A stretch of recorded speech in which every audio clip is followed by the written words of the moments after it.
นั่งอันนี้ดุดออกพี่น้องอันนี้ล่อสมจ้าบกขึ้นพี่น้องอันนี้นะบกเป็นสัตว์ซีดยาป่วยสีดรูทลายให้เพื่อเพื่อเพิ่นติดสัตว์นะปัวกันอีกบาทนี้ล่อสมลายมือเลย2 ทิศยังบ่ได้ไปสมอยู่นี่เกินอายุสมไปแล้วพี่น้องทิศหนึ่ง สบายดีเด้อพี่น้องสบายดีว่าสุขูสุคนเนาะหลังจากที่ห่างหายไป4 มื้อเนาะ5 มื้อลงไปเที่ยวมาฝากหมูไว้นั่นเป็นธรรมะพี่น้องเราเคยเลี้ยงหมูอยู่เนาะพอหมูนี่มันก็บ่ได้ยากแล้วบ่อ้อยเคลียร์หมดแล้วมีแต่เกลือซื่อๆพี่น้องให้เราเกลือซื่อๆเนาะเรื่องดูแลบ่อ้อยสิกลับมาดูแลเองนั่งนี่รอสมนั่งอันนี้มันบ่ได้ลูกซ้ำเจอปัญหาบัดฮอดมือคลอดแล้วบ่คลอดพี่น้องเจอปัญหาบ่ฮู้ว่าย้อนสาเหตุหยังหรือว่าย้อนแท้งหลุดออกบ่ฮู้เมื่อบ่หรือว่าอีหยังสักอย่างนะพี่น้องเดายากแต่ว่าอ้อยขอเดาว่าน่าสิเป็นคือบ่อ้อยว่าน่าสิหลุดแท้งหรือว่าอีหยังเนาะแต่บ่อ้อยก็สิฉีดยาเผื่อไว้สีรูทลายให้แล้วก็สิปัวมดลูกแล้วก็จังสิลงถ่ายท้องวิตามินบำรุงแล้วจังสิเอาไปสมใหม่เนาะลุบไปตัวนี้เสียขาสมละล่ะเสียขาหัวหารละล่ะหมูตัวนี้นางบุญหลายถ้าแม่นก็สิออกพร้อมกันกับหมูตัวนี้แหละแต่ว่าหมูตัวนี้เพิ่นบ่เสียเวลาอัปเดตหมูหน่อยใหญ่เลยเด้น้องไม้ไว้นะบ่เป็นหยังไงฉีดยาทัดเล็กให้ยังบ่ได้ตอนไปหำมื้อแรกก็สิตอนทำให้มาก็มาเคลียร์งานเจ้าของพี่น้องหลังจากที่เจ้าของบ่อยู่แล้วก็ยากนั่นนี่แหละมาเริ่มใหม่กดแม่เพิ่นใหญ่บ่พี่น้องหมูตัวนี้ลูกน่ะใหญ่เด้สิได้จะเลี้ยงลูกบ่ค่อยดีปานใดเห็นบ่ลูกกินนมแป๊บเดียวก็ลูกเลี้ยงลูกบ่ค่อยอันนั้นปานใดบ่ค่อยเก่งแต่ว่าลูกเพิ่นน่ะใหญ่พี่น้องหน้าสิสั้นๆดอกหน้าสิสั้นๆป้อมๆหมูแม่นี่ลูกเพิ่นก็สิป้อมๆอ้วนป้อมๆเห็นบ่อ้วนสีทัดเล็กให้แล้วก็เลยไม้ไว้พี่น้องเพราะว่าหมูสีทัดเล็กนี่1 หา 3 มื้อเนาะสีเกิดใหม่1 หา 3 มื้อแล้วก็ฮอด10 มื้อ50 กว่ามื้อเนาะสักทัดเล็ก2 เทื่อสีทัดเล็ก2 เทื่อไปหลีเลยย่านแม่เหยียบ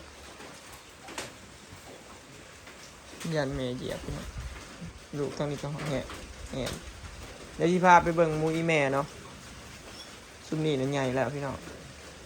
25 มื้อออกนมเนาะอ่อยหัวหารอีก5 มื้อ4 มื้อ5 มื้อแล้วก็ขายหมูน้อยตอนนี้ก็โต900,000เนาะแพงกว่าเก่าอยู่อันงามก็ได้อีกดอกพันอันคุณกับบอยสิคุณตัวนี้เนาะตัวคุณปะขายตัว10 กว่าโตอีแมนตัวนี้นะสิคุณทันใจคุณเนาะบางเทื่อกับบริคุณก็สิขายหมดเลยจ้ะ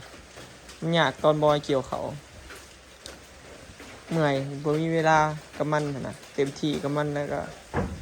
คุณไปเฮาก็น้ำหนักบ่อยากได้คันเฮาบ่มีเวลาดูแลมันนะเนาะบ่แม่นว่าเฮาสิเกลือซื่อๆเด้คันเกลือซื่อๆมันบ่ยากดอกเนาะเฮาต้องดูแลฉีดยาทุกอย่างยามหน้าผัดจังหน่อยเกี่ยวเข่านี่ครับไปสิได้ตัดเข่าเนี่ยพี่น้องเนาะอยากตัดเข่าป้าได้สิพาไปเบิ่งหมูอีแม่พี่น้องฝนตกพี่น้องเลยมื้อนี้ตกตั้งแต่วานนี่ประมาณ6 โมง5 โมงนี่แหละจนฮอดมื้อนี่ตกเบิดมื้อเบิดคืนเลยเมื่อวานมาดูหมูแม่รวยนี่หมูน้อยแม่รวยกำลังใหญ่พี่น้องอายุประมาณ10นี่แหละกำลังเบ่งเดี๋ยวฮอด ได้อายุได้10 มื้อ10 กว่ามื้อบ่ไว้ฉีดทะเลอีกเนาะ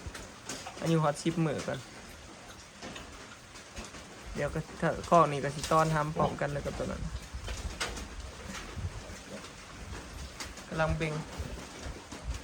หมูมันลายแม่กันนะนี่พี่น้องมันสินานใหญ่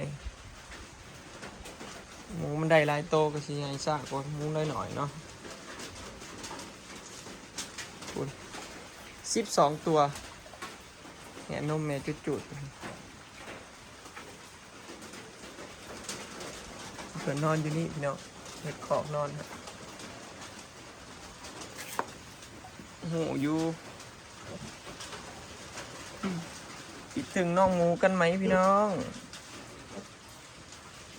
แค่แม่นได้อีกตัวนั้นเนาะโอ้เสียดายเลยพี่น้องมันบ่ได้ลูกอุตส่าห์เลี้ยงมาตั้ง4 เดือนเสียเวลาไปตั้ง4 เดือนบ่เสียบ่เวลาบ่พอเสียเงินพร้อม นี่แหละอาชีพเลี้ยงหมูพี่น้องยากเนาะขนาดเราผู้เลี้ยงอันนั้นแท้ๆก็ยังมีปัญหานะยังยันสิผู้เลี้ยงใหม่บาดมันอยากเป็นมันก็เป็นเลยเด้พี่น้องมันนี่เอานอนบ่ได้แหงเลี้ยงหลายโตแห้งเจอปัญหาหลายเป็นยังเริ่มใหม่ตัวนั้นถือว่าเขากระมานเนาะอันนี้นางมีตังหมูอีแม่พี่น้องบ่อยบ่อยากสบายเด้อพี่น้องเสียงแบบต่างเจ็บคอคือสิเป็นไข่นี่แหละตอนนั้นเจ็บคอแล้วก็เป็นหวัดแล้วก็ไข่นี่แหละนี่จะไปหาซื้อยามากินเนาะโอ้ยประมาณนี้พี่น้องอัปเดตหมูหน่อยให้เบิ่งนะมีผู้ใดกินฮอดอยู่บ่ อลิสออกมาหน้าก็มีไงเพิ่นเนาะเดี๋ยวสิพาไปหาอลิสพี่น้องโม่กินอะไรอลิส กินส้มโอ ฮะ สบายดีทุกจ้าลูก ยังกินยังลูก กินส้มโอ ทุจ้าเร็วอ่า แซ่บปะจ้าค่ะจ้าเนื้อเลือดออกโอ้ย ไปแกะเฮ้ย เลือด ไอ ไหล จังไป มาเด้อมาเด้อมาเด้อ เขาเฒ่าเพิ่นแกะส้มโอนั่งสิอยู่หน้าบ่ลูกหึอยู่หน้านี่เด้อ สายมาแล้วน้องมาให้เด้อ เออ ส้ม ห้ามเบิดพอดีไปสิมือเอาห้าม ส้มอย่าไปแก้เลยนี่กินบ่เบิดนะ ฝนตกพี่น้องเอ้ยโอ้ตกเบิดมือเบิดคืนเลยบ้านี้ปลาขอนปลากำลังสิขอนน้ำบ่มีมันบ่ไหล ทุกจ้าลูกทุกจ้าทุกจ้าลูกทุกจ้า มันตกมาพอให้ปลาบ่ขอนซื่อๆซอยปลาขอน เฮ้ยคำแม่นพลบ่ตรงมาอีกนะ อีหยังคือปอนแงบหวานๆบ่ มันกินบ่เป็นบิ่งเลยจะรวย อยู่นี่น่ะตอนนี้ มันขี่แตกกี่บ่ หมักแนวนี้ครับ ขี้แตกอันนี้ หยัดใส่หยัดใส่ กินลายเลยเด้อกินแล้วเขานะ จ้าค่ะ จ้ะเว้าได้เลยพี่น้อง เลย กำลังเริ่มเว้าได้แล้วกบแมงมุมทำมา ดากดำดากด ป้าจ้ะป้าแมวแมวแมวแมวเรียนมาคิดโอ้ ำหยัดใส่หยัดใส่เป็นสามบิ่งนะ ป้า กิน เอิ้นย่าดู ยะยะ ย่าเด้ ยะจ้ะยะ เต็มปากอยู่บ่เว้าแล้วไง โอ้หยัดใส่หยัดใส่ หิวบ่อีหยัง หิวปานนั้นบ่เด้อ แกเป็นสามบิ่งนะเนี่ยพอเด้อ ข้าวโพดเนี่ยหม้อหนึ่งมันอุ่นเขาลืมมาให้มัน นี่สิเอามา กินมาทันพ่อเด้อ ยังอยู่ที่ยังเลยไปหาปลูกครัวเด้อย่ าอยู่สวน มีถบุญเด้อ ให้ไปเลี้ยงงัวมือนี่น้องเมย ไปเฮิงบ่ได้ดอกจังนากับมาอีก น้องเมยกลับมาสู่สภาวะปกติไปเลี้ยงวัว เลี้ยงเลี้ยงเร็วค่ะ ฝนตก น้องทางบ่ได้ไป อ้าวเฮาเลี้ยงนำเลยตอนเป็น ไป มือ เป็น บ่อ เดื ยู่ อนแล้ว เลี้ยงไทยคนมา หนากินหลายเด้อลูกแซ่บบ่ กินแล้วบ่ลูก ระวังในมันเด้อหิวหอดลูกเข้า เฮี บ่ ย นี่ ชายเฮียชาย นี่คือว่าอยู่เพื่อนอยู่ซ่านบ่ได้กินอิหยัง กินข้าวกับบ่หลาย หนาเพิ่นเนี่ย มีหมู กินฮอดอยู่พอบ่อยู่นะพ่อก็แม่บ่อยู่กินฮอดแห้งอยู่บ่ลิด จ้อน ฮะเอาเว้าหน่อยแม่ กินอย่างเดียว ไปปะเลยได้ซะ ถึงเมื่อปลาแล้วบ่ มีปลาไหน เมื่อนั้นอยู่ติดเมื่อปลา ปิดปิด เมื่ออยู่ เอาพวกก็เอาพวกอ้อยก็เอาพวกอ้อยก็ เนี่ยอาจจะเอาเลยแหละสิยาว ก็แนวนี้น่ะห่วงเพิ่นเขาสิเอาพ่อเอาแม่เพิ่นน่ะ โอ้เหยียบบาทนะ นอนใกล้กันบ่ได้เด้พี่น้องข่อยพ่อกับแม่นอนใกล้กันบ่ได้เด้สมมุติว่าข่อยสิไปนอนใกล้แม่เพิ่นก็ขวางไว้บ่ให้ใกล้เวลาแม่เพิ่นสิมาใกล้ข่อยเพิ่นก็มากอดข่อยไว้บ่ให้แม่มาใกล้อีกทีเลยรู้จักใหญ่ๆก็เลยเพิ่นน่ะนอนกลางพี่น้องอลิสนอนกลางเพิ่นสินอนควงไว้พ่อสิมาหามากอดแม่สมมุติเนาะเพิ่นก็มากอดแม่ไว้บ่ให้พ่อมาใกล้นะ ใหญ่เลยเป็นสาวแล้วอยู่น้ำอีเมพี่น้ำอีเม4 มื้อ นี่เรากิน หลายคนว่าคือปะลูกว่าให้น้ำอีเมชวนอีเมอะไรพี่น้องแล้วบ่ไป ไม่ได้ไฟ แต่แรกก็สิให้เราไปนำหั่นล่ะบอกให้ไปนำกันเบิดสิเอาลิฟต์ไปนำหั่นล่ะอีเมแล้วบ่อยากไปเราก็เลยได้อยู่บ้านเนาะ พ่อลูกเด้อกินลายได้ลูกเด้อพ่อ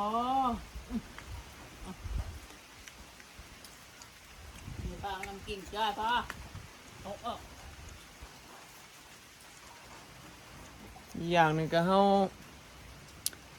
ต่างไปถ่ายคลิปแน่ต่างไปเที่ยวแน่พี่น้องบ่แม่นแบบว่าเฮาไปเที่ยวโดยตรงดอก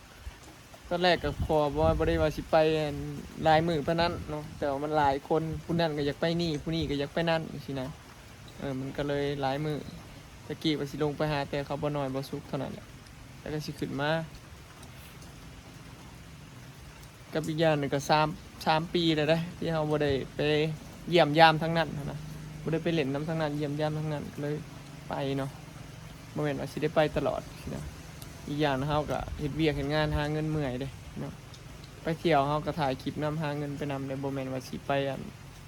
เที่ยวเสียเงินอย่างเดียวหั้นนะพี่น้อง3 ปีเนาะ ให้พนังเงินแดะ และมีโอกาสจังว่ากันอีกเนาะพี่น้องโอกาสหน้าแต่ว่าบ่ได้พ้อกันง่ายๆดอกเนาะนานๆนั่นไอ้ซีมันไปอันงัวล่ะ น้ำเก่า คันเอาอลิสไปนำบ่ยากเนาะขับรถขับล่างยากอลิสยังหน่อยยังวนอยู่ก็เลยบ่ได้เอาไปนำอีเมลเราอยู่นี่เราก็บ่ยากเนาะพี่น้องพอหมูมากาไก่เนี่ยจ้างไม่เท่ามาเกลือให้เด้อีเมลแล้วก็เอาแต่ร้านอยู่กับแต่กับร้าน ให้แก้ให้ยุให้แก้ให้ยุมาสิแก้ให้ อีหยา น้อยใหญ่กินให้น้องกินจะให้น้องกิน นี่ เยอะ น้ำอันนี้ ว่าอ้ายว่าจะไม่ได้ เดี๋ยวสิเมื่อหาเอาห้ำพี่น้องมัน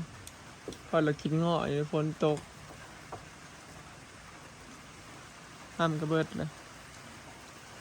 จองไว้น้ำอายเบาเหล่พี่น้องจองห้ำน้ำลาไหวแหล้วสิเมื่อเอาวะถ้าบุมือเอามือนี้เผื่อบ่ได้ห้ำมันเบิดขักแล้ววานก็ไปส่งพี่เนนมาคำก็เลยบ่ได้ไปเอา ยิบเอา ใหญ่เนาะยายพอเลย ยิบเอาบูต้อง เอ มั่ อง นี่ เขาเป็นมี กินเรียโลกิน มื้อเช้านี่ก็อย่าให้น้องกินนี่นะครับน้องสิขี้แตกนั่นแหละพ่อแหละเชื่องไว้เลย ยายพอ มันเป็นกระบี่มันกัดใส่ ใส่แล้วเลยทุก ไม่เท่ากินไหมมะไม่ใช่ เอาไปให้เถาไว้เอา ไม่เท่า เออแบ่งเถากินได้ไหม เอาให้เถาเลย ให้เถา ทางแดงเนี่ย เอาเบิร์ดบ่แบ่งเอาเบิร์ด ฉลาดอีกแล้ว เอามา ตัวก็ออนไลน์ที่ให้มีแม่เฒ่าหน่อยให้แม่เฒ่าวอนออนไลน์ตัวหน่อย มันกี่บทบีหนึ่งเลยพวกนี้ เอออ๋อจำนั่นแหละ หมักเราก็เรียก กินอย่าคือหิวคือหยังอยู่ในเฮือนบ่เห็นกินหยังเด้ ให้ห้องซ่อมแตกแล่นก่อนออกมาแล่นไปเดินเว้นจะได้แข่งพ้นออกมาว่ามันใหญ่ก่อน เพื่อพักกันแข่งคนออกมา เดี๋ยวมันหายเลยเดี๋ยวมาผู้เดียวมันก็แล่นก่อนส่งกับบริษัทเขามันจะไปมันอยากอยู่ทุ่งเงินเนาะ ชบมันบริชมบ่ คนจงคิดว่าคนจง กินแบบ ร้อยบริชมบ่ กินแบบบ่จักสม หยัด เด้อ ใส่หยัดใส่มันบวยบวย มันกี่บทบีหนึ่งอะไรนะพอเราคิด มันก็กินแงมก็กินหม่อมกับหม่อมงับ แซ่บแฮงปานนั้นบ่ลูก คือไปจง หยัดใส่ โอ้ย หยัดใส่ นี่คือว่าแต่พ่อกับแม่บ่อยู่นอนก่อนทุกบ่ให้บ่เศร้าใจบ่ เนาะ คนตกลิ้นไม้เลยอีทีเขาบอกมาไว้คนตกลิ้นมันเป็นบ้าคนแปลกเสียหยาอ่อยก็ชอบเขาเสียหยาฟังอ่อยนี่รุ่นผมคายกับคาย ดูก็จะเล่นบริ โอ้โหบ่ น้องต้อย เดี๋ยวสิเมื่อเอาห้ำก่อนพี่น้องบัดนี้นะ ยายเต็มชานอยู่นะ ฝนตกทางก็คือสิเละ อึดแนวแกล้งมาจ้องแกล้งไป ขนมนี่เท่ไปต้องค่ะ ฝนทางเละแน่นอนนะบ่อนกึมทับผะเนาะคือว่าแห้งขึ้นบัดนี้โอ้ยโอ้ยเมื่อเอาอยู่บ้านเพิ่นนะคลิปนี้ก็สิขอเก็บภาพบรรยากาศได้ซ้ำนี้เด้อเนาะพี่น้องเดี๋ยวเมื่อหาเปลี่ยนเสื้อผ้าแล้วก็สิเมื่อเอาห้ำเนาะจังสิออกมาหน้าฝากเบิ่งคลิปฝากเป็นกำลังใจให้เด้อเนาะพี่น้องขอบใจ FC เพื่อนสุขุสุคนที่ติดตามแล้วก็เป็นกำลังใจให้ตลอดมาเด้อไปแล้วสบายดีฝนตกเลยเด้อบ้านนาหัวค่ำเฮาตกเมื่อวาน